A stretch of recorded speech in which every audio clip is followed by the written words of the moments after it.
Le printemps commence. La glace fond. Le sol se découvre et des cristaux extraordinaires sortent. Et maintenant, nous voulons nous préparer, bien sûr, nous équiper. Mais calisse que c'est cher. Il y a des trucs en plastique qui sont même pas solides pour 100$. Bourrés de plastique sale et polluant. On nous prend pour des riches parce qu'on fait de la chasse aux pierres précieuses. Mais moi, je vais vous montrer où je m'équipe en général. Ceci n'est bien sûr pas une publicité pour les Dollar Store d'aucun nom. Tout d'abord, j'avais besoin de terreau, et ça n'a aucun rapport avec le rock'n'roll. C'est pour mes plantes de tomates. Tout ça devant nous peut être utilisé pour prendre les roches sans se pencher. Regardez, c'est extensible. Ah, ça, je sais pas, j'en veux. Je l'ai pas acheté, mais j'en voulais vraiment juste sacrément. Pour le mal de dos. Mais qu'est-ce que j'ai à sacrer comme ça, moi, ces temps-ci? Je sais pas. D'habitude, je sacre pas. Je m'excuse, je vais arrêter. Alors, cette pelle est extensible, imaginez donc. Et vous avez le format pelle, mais aussi celui avec des dents pour aller gratter. Ça peut être pratique aussi. J'avais vu celui, un autre style aussi pour prendre les pierres, ça allait être pas pire. Celle-là, en métal, j'en parlais, en métal comme ça, c'est excellent, c'est parfait. La grosse pelle ici aussi, ça peut être utile. Je mets ça pour aller gratter dans le gravier. Ça, à moins cher, 1,75$, tu sais. Et puis, qu'est-ce qu'on avait d'autre que j'avais vu? Ah oui, ça. Puis j'avais été d'avance, hein. C'est pour ça que j'ai l'air de tout savoir ce qu'il y a au Dollarama. C'est que j'avais été d'avance pour voir ce qui était utile. Ça, c'est une pince. Tu vois, encore pour le dos. Parce que le rock'n'roll, vous le savez, hein, j'ai même pas besoin de vous le dire. Ça donne mal dans le dos puis dans le cou. Puis aux muscles interfessiers aussi, mais ça, c'est autre chose. Ici, ça ressemble à la mienne, que j'ai payé quand même pas trop cher, mais qui est très professionnelle. Mais ça ressemble à la mienne un peu. Il y en a une avec des dents, il y en a avec des mesures. Bon, les mesures, c'est pas important, mais avec des dents, ça peut être utile. Regarde, pour serrer vos roches. Ça, je trouve génial. Quand c'est en métal, c'est solide. Pour mettre vos roches, il y a même des décorations qui peuvent servir de stand pour tes plus beaux cristaux. Ah, et pour serrer encore les cailloux, il y a toutes sortes de plats. Là, il y en a beaucoup en plastique. J'avoue que j'en ai un peu en plastique pour serrer parce que le bois va casser, le tissu, ça écrase, puis la vitre, ça pète. Alors, il faut que ça soit en métal, soit en plastique pour serrer les pierres. Parce que les pierres, ben, c'est lourd. Et plus on en met, plus c'est lourd. Alors, quand on arrange un paquet, c'est lourd. Mais là-dedans, ça fait l'affaire. Puis ça se range bien. Pour ceux qui ont des grosses collections pour les outils, tu sais, tu peux mettre ça là-dedans dans dans le garage, dans des tablettes comme ça. On continue. Ah, ça pour avec les enfants, tiens, chacun tient sa chaudière, puis tu mets tes roches là-dedans. Alors, différentes sortes de chaudières pour quand tu ramasses. L'idéal, c'est de ne pas se promener avec sa chaudière, parce que c'est lourd, là. Mais il y en a que à la plage, un peu partout, ben, ils vont emmener leur chaudière, c'est réutilisable, bien sûr. Ça, eh ben, mine de rien, c'est super pratique parce qu'on dépose les roches sur nos meubles et ça peut briser les meubles. Alors, moi, je me sens dessous des napperons. Les tasses pour boire du café, c'est super important. J'en amasse des tasses, moi j'ai fait moi-même, là, mais je le fais. Ah, regarde. Voilà, perfection. Voilà, ça c'est perfection pour moi. Justement en train d'en boire un café. Alors, ça, c'est ça en vitre. Mais il vaut mieux mettre des petits cailloux quand c'est en vitre. Alors, pour les tout petits cristaux, c'est parfait. Par contre, celui-là, ben j'en ai un. Je l'utilisais pour mes cailloux, il a cassé. Alors, c'est super beau, par exemple, pour serrer. Mais il faut pas trop jouer après. Lui, il est en vitre. En plastique, excusez, avec un couvercle en bambou, en bois. Ou le sable pour le tumbler, le matériel pour le tumbler. Les outils. Quand c'est en vitre, c'est que ça fait. Qu'est-ce qu'il y avait d'autre? Bon, encore des pots qui peuvent servir à serrer des roches. Ça peut être des pots maçons. Si on peut. Ou une autre matière.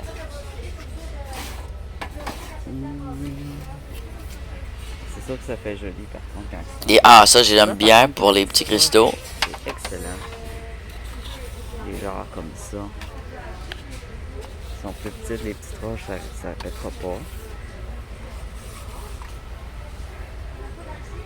Pour les petits cristaux, c'est parfait ça. Et en plus, si on va au travers, on peut voir ce que c'est.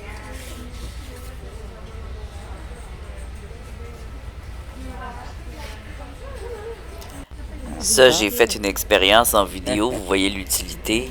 Et toujours à faire attention avec nos pierres qui contiennent du calcium, ça peut les briser. Parce que ça détache, mais ça enlève aussi le calcium. Alors le chlore, on l'utilise pas non plus. Alors ça, pour ranger encore, c'est intéressant parce que c'est ouvert à l'avant. Oh, ça chaud. Ça passe vite un peu. La brosse pour nettoyer les grosses roches. C'est parfait, ça prend vraiment ce type de brosse-là. La marque, on s'en fout, là. Une brosse à vaisselle, c'est vraiment super utile. La brosse à dents aussi, ou la grosse brosse à dentier. Peu importe. Tant que c'est une bonne brosse. Vinaigre nettoyant, je l'essayerais, ça m'a l'air intéressant. Si c'est juste du vinaigre, bien sûr, si le pH est acide, ça va nettoyer les pierres. Ensuite, il faut rincer nos pierres, bien sûr, à l'eau et au bicarbonate de soude. J'ai pas montré de bicarbonate de soude. Ici, des gants. Ici, le vaporisateur à eau. Le vaporisateur à eau pour la chasse aux jaspes et aux agates, ça peut aider des mouillés pour savoir qu'est-ce qu'on a devant nous. Des gants, ceux-là, si vous trempez vos pierres dans l'acide, tout ça, on a souvent besoin de gants. Et ceux-là, les bleus, en nitrite, c'est celle à laquelle on a fait moins d'allergie. De des sacs en papier aussi, qui sont réutilisables et compostables. Ça, les petits sacs à lunch pour les pierres, j'adore. Franchement, c'est un must. Je trouve super utile parce que en plus d'être en tissu, puis tu peux l'apporter avec toi, c'est super solide, ça casse pas d'habitude. Il y en a d'autres modèles de sacs en tissu. Et voilà. Tout ça, c'est réutilisable à long terme. Le sac à lunch aussi, tu peux emmener ton lunch et tes pierres. Moi, souvent, le sac à lunch, ça finissait en sac à pierre. Ici, c'est ça que j'utilise pour la chasse au diamant. Pas lui, parce que lui, il y a des trous. Trop de trous, c'est pas bon.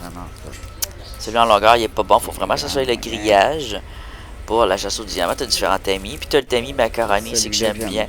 Il y a une grosseur parfaite pour tous les types de gemmes. Il va rejeter tout ce qui est trop petit. L'autre qui est beaucoup plus fin, rejette pas. Lui... ça, c'est pour la décoration.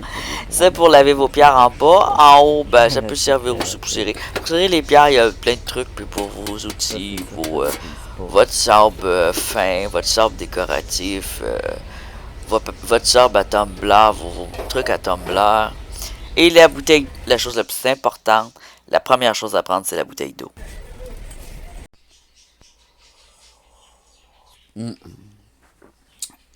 Ou de café, ou ce que vous voudrez, mais faut toujours s'hydrater quand on va rock camping parce que ça donne full chaud. Maintenant, petite ouverture de sac à surprise.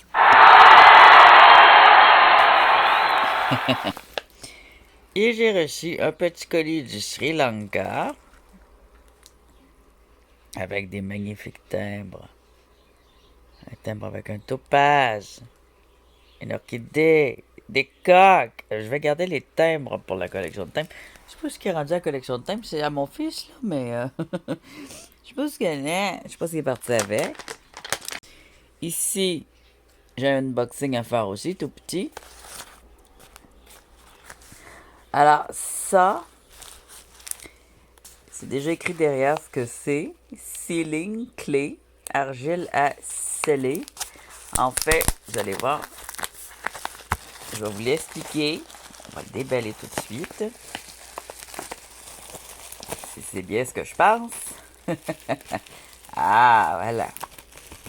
Alors ça sert à faire des facettes pour les petites pierres précieuses. Ouais, les rouler, mais pas les rouler, mais les polir puis les... Parce que quand on les tient avec les mains, ça marche pas, là. Parce que nos mains sont trop grosses. On s'accroche les doigts, on s'accroche les ongles. Même quand on se dit des fois qu'ils sont assez grosses, ça ne l'est pas toujours. Alors, ça, c'est une sealing clay. C'est une cire. En fait, on va appeler ça aussi de la cire. Tu la mets en la faisant fondre avec un briquet ou une chandelle. C'est plus comme de la cire, mais très dure. On va la voir, on va le déballer. Alors, je connais pas les sortes là, de ces clés-là. Il y a différentes qualités, il y a différents prix. J'ai pas pris le plus cher, évidemment, j'ai pris le moins cher. Je trouve que c'est quand même assez cher. Alors, on n'a pas besoin de beaucoup, puis c'est réutilisable par contre. Alors, peut-être que j'aurais dû prendre cher. Ça me semble assez dur, assez ferme.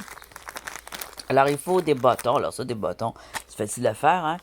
Ça se vend des bâtons, mais là, rendu là, quand c'est rendu que tu achètes des bâtons à 30$ le paquet, quand tu peux les faire toi-même, tes petits bâtons. Alors, il faut un petit bâton. Ensuite, tu fais fondre ça au-dessus de ton bâton. Et tu y places ta petite pierre, là. Ça, ce serait une pas pire grosseur. Là. Tu viens la coller dessus. Là, tu refais chauffer un peu pour qu'elle adhère bien. Puis tu peux en rajouter un petit peu. Là. L'idée, c'est qu'elle soit bien adhérée.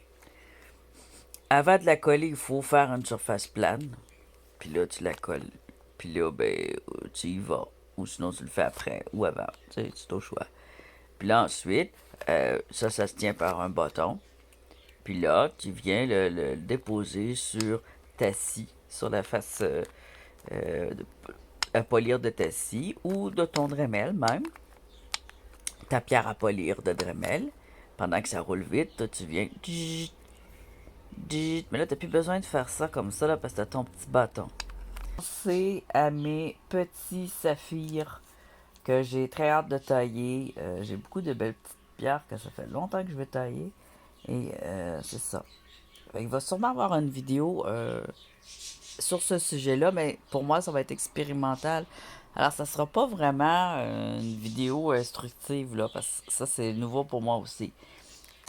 C'est supposé être réutilisable. Je pense que j'aurais pu en avoir un peu moins, là, mais c'est quand même assez dispendieux, là. C'est 20$ juste quand c'est le même en moyenne. Hein?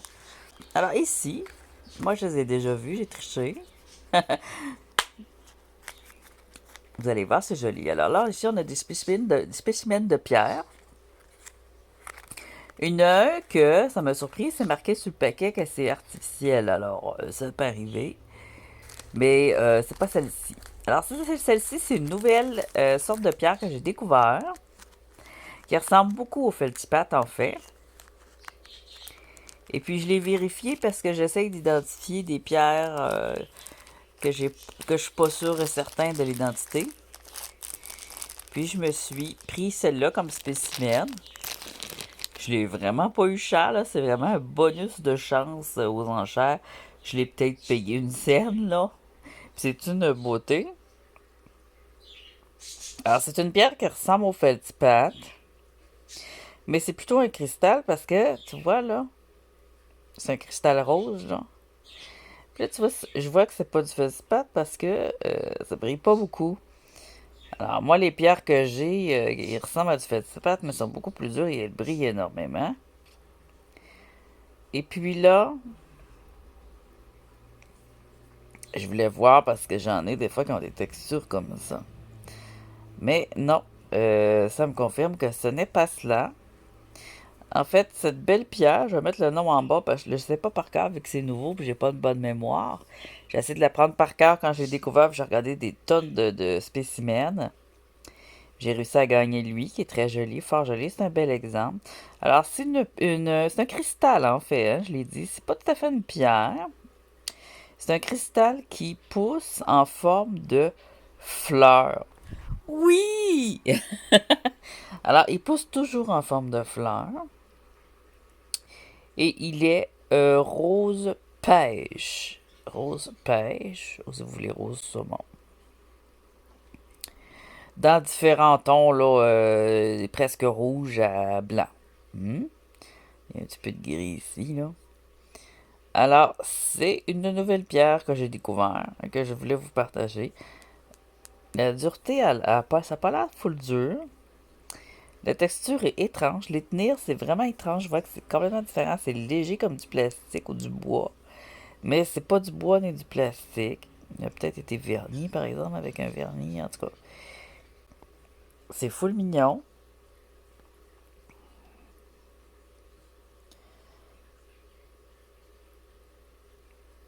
Tu vois, le rose, il est transparent. C'est comme des pétales de fleurs tout le temps.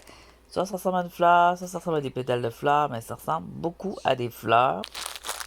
Une petite pierre de lune blanche. J'ai pas beaucoup de spécimens de ça, mais je les reconnais bien quand j'en ai une, je le vois. Mais je voulais vous montrer les reflets quand elles sont bien polies. C'est la pierre de lune, on a différentes sortes de pierres de lune, mais ça c'est la pierre de lune qu'on nomme arc-en-ciel. En fait, c'est une pierre de lune blanche. Et on a des reflets comme ça. La pierre de lune, c'est de la famille des feldspathes. Et, j'allais pas dire ça m'énerve. C'est la famille des feldspathes. Et nous avons aussi le labradorite qui est un feldspath. Alors, quand vous le touchez, vous allez voir, c'est semblable à la labradorite. Donc, elle peut avoir des reflets bleutés comme ça quand elle est blanche. Le feldspath blanc avec des reflets arc-en-ciel, parce qu'ils sont pas toujours bleus, hein, ils virent du rose au mauve au bleu. C'est alors une moonstone arc-en-ciel qu'on dit. Moonstone rainbow. Et puis on a les petites taches noires. Il peut en avoir. Alors ça, c'est un beau modèle. Il est très cristallisé comparé à celle que je ramasse. Mais ça peut arriver qu'on en trouve un petit reflet ici. Des fois, il y a moins de reflets. Hop, là, il y en a beaucoup. Des fois, il y a moins de reflets. Des fois, il y a plus de reflets. Des fois, c'est tellement cristallisé que c'est entièrement transparent. Puis des fois, c'est plus blanc. Puis il y a beaucoup de picots noirs. C'est vraiment de la qualité. Puis ça, c'est une bonne qualité, celle-là. Une qualité médium, là. D'assez bonne qualité. Petite moonstone. Blanche. Moonstone, ils ont toutes sortes de couleurs. Et on a ici, c'est une moissonnite. Je la sorti de son paquet ou pas? C'est de la moissonnite. Il y a 3 spécimens qui ont été taillés. Ce que je cherchais, c'était des petits spinels noirs. Moi, j'ai déjà cassé mon coffre. Je cherchais des petits spinels noirs. Et puis là, c'est une moissonnite. Elle est taillée, par contre. Belle taille.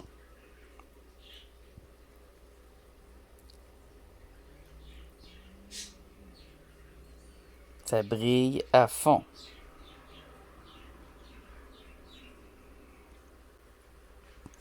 Les pierres de laboratoire, c'est des vraies pierres, sauf qu'elles ont grandi avec les éléments de base dans un labo. Mais moi, je préfère, parce qu'elles sont trop parfaites, les pierres de laboratoire, je préfère les pierres de nature avec le petit défaut, le petit crack. Mais c'est écrit labo, mais ce n'est peut-être pas, là, je sais pas. Oups. Alors, on a un exemple ici de moissonnite. Je sais pas si j'en ai parlé dans les pierres noires, mais j'aurais dû sinon. Puis là, tout ça. Ah, c'est cute. C'est tout mignon. Puis ça brille à fond.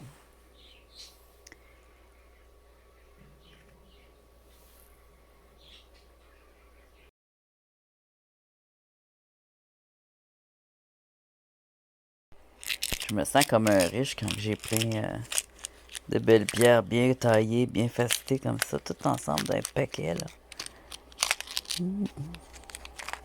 La moissonnite, j'ose même pas y toucher, elle va revoler à l'autre bout du monde. J'en ai une aussi, une pierre de lune cueillie par mes soins et polie par mes soins. On va la voir, cette moonstone au soleil.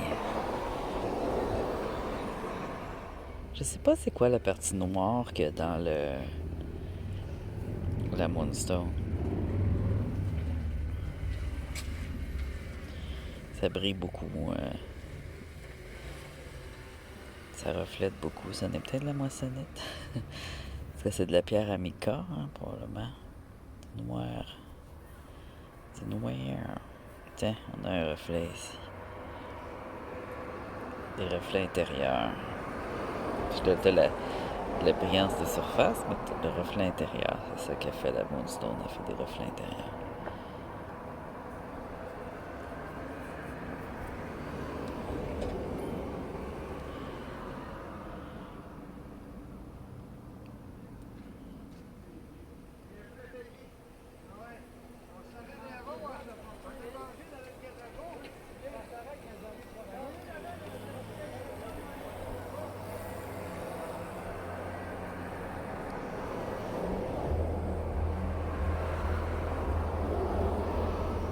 Le reflet juste là aussi.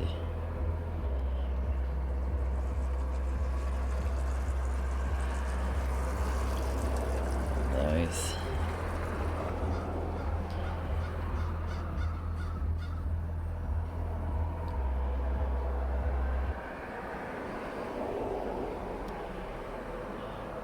Il y en a un petit peu partout dans celle-là.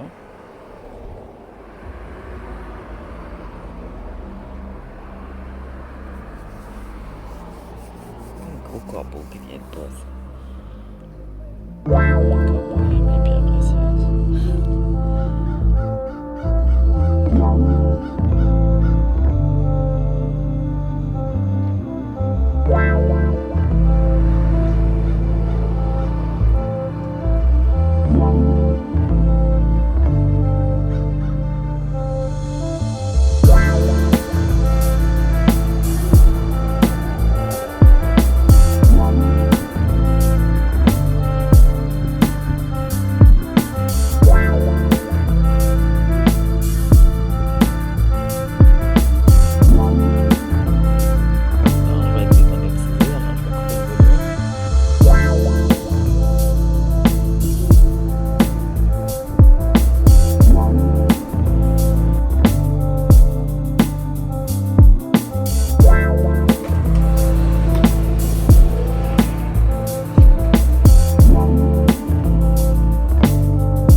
J'ai mis ma petite vigne à raisin dans un pot plus grand. J'espère que ça la dérangera pas.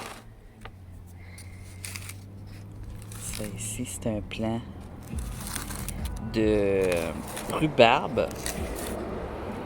La rhubarbe, c'est quelque chose qui est très aimé au Québec, qui pousse très bien dans le Grand Nord.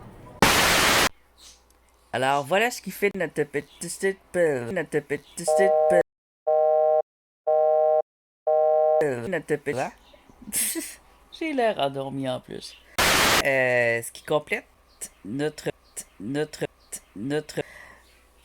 Alors, voilà ce qui complète notre vidéo bonus. Bonus.